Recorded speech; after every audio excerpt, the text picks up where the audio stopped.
I would say just the energy. The energy around, I would say, well, since I've been around, the energy around like the Browns, I just feel like overall, it was a different spark. I feel like it was a spark, even though it's a preseason game. Typically, people don't take those too much serious, but like that's our Super Bowl. That's each and every player's Super Bowl. So the change is a family thing. It's a family. You got to be able to go to war with each and every guy and understand, like, we're not playing for ourselves here. We playing for each other, so not making selfish mistakes, not doing that type of stuff, getting through reads, handing the ball off, doing what you got to do. Everybody do their job, and that's how we believe in one another. Hey, Shedeur, the fact that you played so many plays into the fourth quarter versus the way it's gone in camp with the reps being split, how did that help your comfort level just in flowing with the game? Well, I say I'm comfortable with being uncomfortable, so that's what it is. I got pockets of finding my rhythm, and I got to get into that quicker, regardless of anything. But overall, I feel like me out there, and I couldn't do it, of course, without the time. I couldn't do it without the play calling. I couldn't do it without anything. So I'm just thankful to even be able to have, the joy of just being on the field overall, then carrying the responsibility of doing the right thing. So that's 2 badges under my belt already, that I got out there. I feel like we operated the huddle really, really good. So it's just the small details that of course, we practice on and we talk about. And I'll say, of course, towards the end, I'll say we got a little sloppy and we overall going to finish it up, and that's going to be a point of emphasis going into this next week. But, I was just thankful just to share that moment with everybody. Shedeur, how do you think you handled the nerves and the adrenaline right off the bat? I'm going to be honest, I wasn't nervous, so I didn't really have too much adrenaline. It was just getting comfortable. That's all it is. Like, it's plenty games before, like, I was nervous, but I felt like I knew the answers to the test. So it's like when you feel unprepared, then, when you don't feel like you're ready for the moment. I know I'm ready for the moment. Did I play up to par? No, I don't feel like I did. But overall, the main goal was to win, and that's honestly what we did. There's all the back and forth going on with your dad today, and he's been tweeting things out. And I don't even have Twitter on my phone. Yeah, I get reckless on there. Have you talked to him since the end of the game yet, or have you? I texted him before the game. I called him. He didn't answer. I said, "This is why I just don't call you." He didn't answer the phone.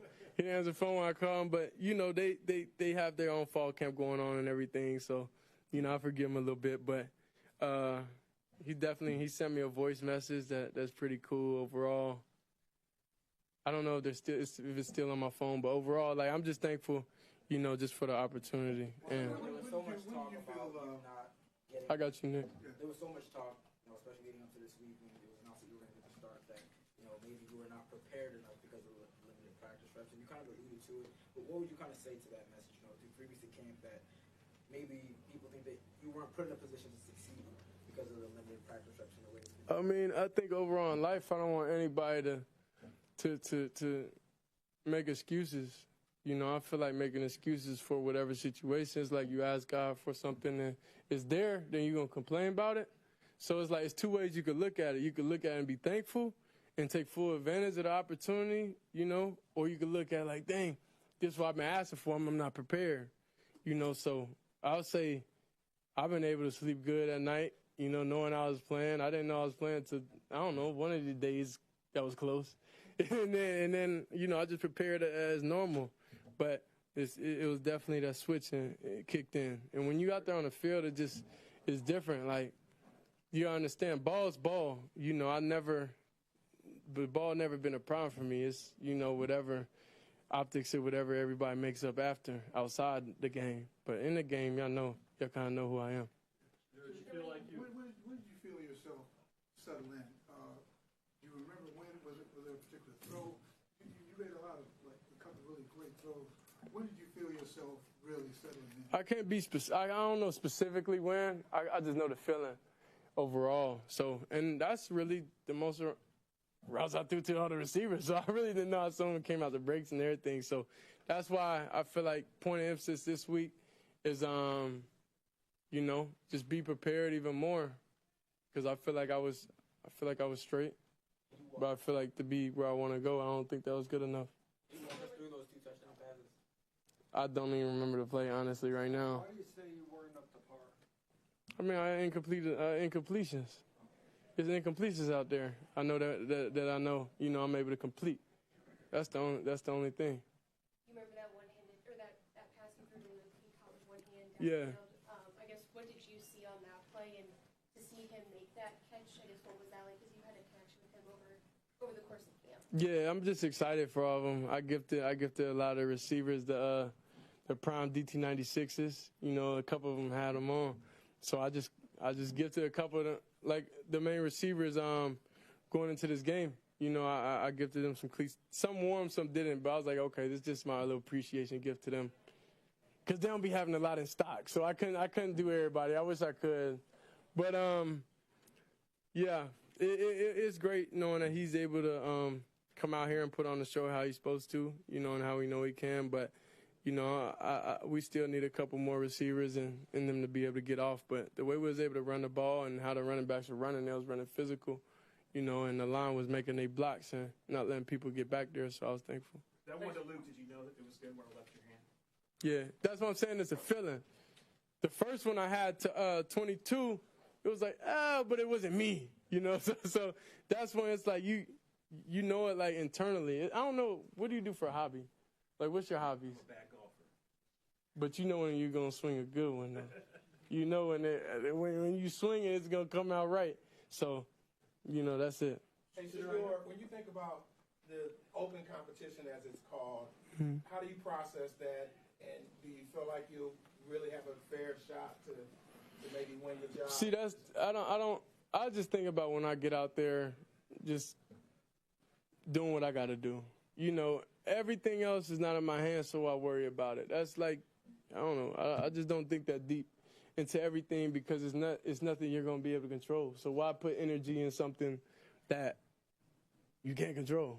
So the most you could do is, hey, whenever you get your opportunity, when your numbers call, you know, perform and at least do the bare minimum and win the game. So that's what I feel like we did today. And it's definitely things I'm able to grow off of. Last one, if I'm right, How were you able to remain so patient? You know, we look over there and we see you sometimes on another field over there by yourself, and you're taking all the 14 reps, you haven't gotten a rep yet with the first team offense. How were you able to remain so patient? And did you know that once the reins came off, you were things go time for you? I mean, God's patient with us as humans. We mess up at times, but I don't feel like he throw us away as individuals. So it's different things and different life lessons, you know, you got to go through. And I haven't went through this situation, you know, that I'm in ever. So it's really just a test, you know. I feel like from God or whoever it's from, it's just a test. But anyway, I'm just thankful that I was able to see the day of light and get out there and be able to play. So, you know, they didn't have to let me play. So anything and everything, you know, is good for me. So then, you know, the kids looking up, the kids definitely inspire me, of course, more. It's a lot of people incarcerated that definitely talk to their friends, to talk to me, to tell me my friend from jail was, you know, watching you play and watching everything that's going on. So it's just like the world, you know, I say is so small and everybody sees everything, and I'm thankful to be able to inspire people through everything. Because a lady just told me now, when I'm having a bad day, I just think about Shedeur and I'm saying, I'm going to act like Shedeur. You know, so like that's so cool, you know, to me that I'm some form of inspiration. Appreciate you.